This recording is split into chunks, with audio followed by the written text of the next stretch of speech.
Hello everyone and welcome back to my channel Beth Chats Books. Now today's video is going to be episode 5 of Beth's Brew-Time Babble and it's going to be a TV edition. My favourite films and TV that I watched in January are in my January favourites video that I did earlier on this month, which I'll include down below so you can go check that out if you want to see my absolute favourite TV of the month. But in this one I'm just going to go through all the rest of the TV that I watched in January that I enjoyed and I want to talk about. So, first and foremost, the first programme I want to talk about is The End of the Fucking World. This is a series that came on Channel 4 originally, but it's now gone over to Netflix. And it's about these two teenagers, James and Alyssa. Now, James thinks he has psychopathic tendencies and he's worried that he might be a psychopath. At the beginning of the first episode, we're aware that he's done some disturbing acts and behaviour towards animals, that he thinks about killing people often, and he's looking for a target to go the whole hog and kill a person. Then we meet Alyssa, who seems to have a very dysfunctional home life. Her mum seems disinterested in her. She's got a new boyfriend slash fiance who is a bit of a dick to say the least. And her father abandoned her and she doesn't really know. She has a vague idea of where his address is, but it's nowhere near where she's living. And she has two little twin brothers, I believe, who are very, very young, they're babies. And she's feeling like she wants to go on a road trip, like she wants to escape her life. And this is the point of the series where James and Alyssa meet, and they both meet each other's requirements to continue on with their separate plans, for James to find a victim to kill and for Alyssa to escape her current life. This was a really interesting series. It's very kind of indie, hipster-esque is the best way to describe it. It's based in the UK and Alyssa seems to use a lot of expletives and James seems to be quiet and withdrawn, and as the series progresses we realise that they have developed some kind of relationship between the two of them. I'm not going to spoil the ending. The ending definitely indicated there'll be a second series. The good thing about the episodes were that they were only about 20 minutes to 30 minutes each. They were quite short. Some were up to about 17 minutes, so they were quite easy to get through. I don't necessarily think I liked the characters that much. I think the advert promised me a different premise to the series than what I got. I know a lot of people have really liked this series since it's come out, and I think it is tailored to not necessarily a YA audience because some of the content is a bit shocking, but to a younger audience than to me. Maybe it's not for your older Channel 4 watchers. Not saying that I'm an older Channel 4 watcher, being 22, I don't consider myself that old. I'm not a really big fan of the teenage angst kind of thing which takes on a lot of the series. Obviously it has these very disturbing undertones as well. If you're interested in something a bit more indie, a bit more different, the style of the way it's filmed and the way it's designed is very different, and I think that's why Netflix took it on, because it has a very unique style to it, not like conventional thriller and crime programmes that Channel 4 or any of the other mainstream UK channels roll out. So if you want something slightly different, then I would highly recommend you go and check it out. But I'm not fully convinced it was for me. However, I would carry on watching the second series just to see how it ends, because it ended a little bit vague and there's still a lot of loopholes that need tightening up for me, and I want to see where they go with it. But yeah, that's End of the Fucking World. So go check it out on Netflix if you're in the US or overseas, Canada for example. But if you're in the UK, you can get them all on Channel 4 at the moment, but you can also get them on Netflix if you would like to. So go check that series out if that sounds interesting to you. The next programme that I want to talk about is The Miniaturist. Now this came on at the very beginning of January, so it was kind of around the Christmas period. Now this is based on the book by Jessie Burton, and it is concerned with 17th century Amsterdam. Petronella is betrothed to Johannes in the book, and she has to move to his property in Amsterdam, and he leaves to go do business, and she meets his sister Marin and the two servants. I think one's called Clarissa maybe, and there's a black servant as well, a black male servant.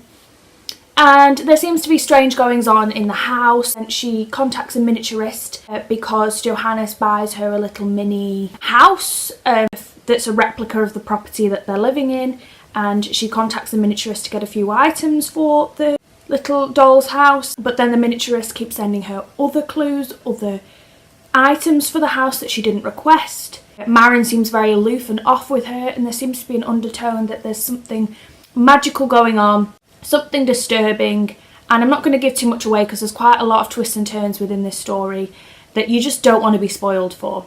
I read the book a long time ago and I didn't actually get on with it that well. I didn't really like the magical realism bits, and maybe that's because I'm starting to appreciate as I read more that maybe magical realism isn't interesting to me as I once thought it might be.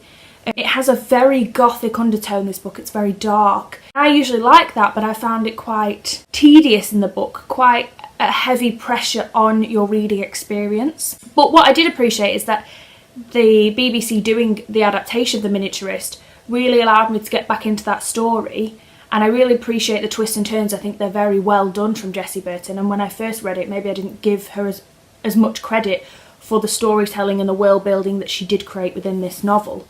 So actually seeing the adaptation was really, really interesting, and I highly recommend it to people because it did have that gothic feel. It did take a lot out of Jessie Burton's book, so if you really enjoyed the book, I think the adaptation is very faithful. It's also very engaging. So I don't know if the BBC still has it on now, but I presume that there'll be some websites online that you can stream it and watch it. But I'll link all the information down below. I'm sure you'll find somewhere to find it. And then the next one I want to talk about, again, was around the Christmas period, and that was the Little Women BBC adaptation. That was so sweet. It has the 4 girls, Meg, Jo, Amy and Beth. As I mentioned in previous videos, I'm named after Beth, so the story is really, really sweet. They end up making friends with the neighbour, a young boy called Laurie, and there's this really sweet will they, won't they romance plot between Jo and Laurie. Jo's a tomboy, she's not interested, and Laurie's besotted with her. Meg is the mother hen of the 4 sisters who, you know, tries to get Jo to show her softer side, tries to get Beth to come out of her shell a bit because Beth's quite timid, and to try and calm Amy down because she's a bit of a force of nature. She's a pretty little blonde bombshell who tantrums. She's the youngest. The adaptation was very faithful. I really loved all the character choices. I think the actresses to play the girls did really, really well because the characters that come through in the book, the adaptation really tried hard to allow the exact characterisation in the book to shine through. So for example, Jo was very tomboy-esque. She wasn't overly beautiful. Amy's meant to be a little bit young, the prettier one of the 4, but not necessarily bloomed yet into womanhood, and that was very well portrayed. Beth also a bit shy, not necessarily beautiful either, whereas I've seen a couple of adaptations where they've tried to make them angelic and beautiful, and they all have their own different characteristics, and this made a more realistic depiction of them. But it was very sweet, and I really did enjoy it when it was New Year's and I was all snuggled up on the couch watching it, so it was really nice. Then the next one I want to talk about is the new series of Black Mirror, and it was crazy as usual. Black Mirror is very crazy. I've only managed to watch a couple of the episodes because my boyfriend is obsessed with Black Mirror and has decided to binge watch them while I wasn't around. So I've intermittently watched the new series of Black Mirror, but I watched the very, very last episode of Black Mirror in which it ties them all together. Obviously Black Mirror is very dark, it's very intense, so I don't class it as a favourite when I watch it because I have to watch an episode and then I have to take it all in. Some of them disturb me more than others. It's very similar to the other series, it's building on it. It has a nice mix. These last 2 series have a nice mix of American actors and American-based storylines, and then British actors and actresses and their storylines based in a British context, so it's very interesting. There's some very disturbing ones. One of the well-remembered episodes of the new series is about a girl who has been given kind of like a microchip in her head so that her mum can censor everything she watches, and as she grows into adulthood it becomes overwhelming for her and she kind of goes a bit psychotic on her mother, and that one's very memorable in my head as well.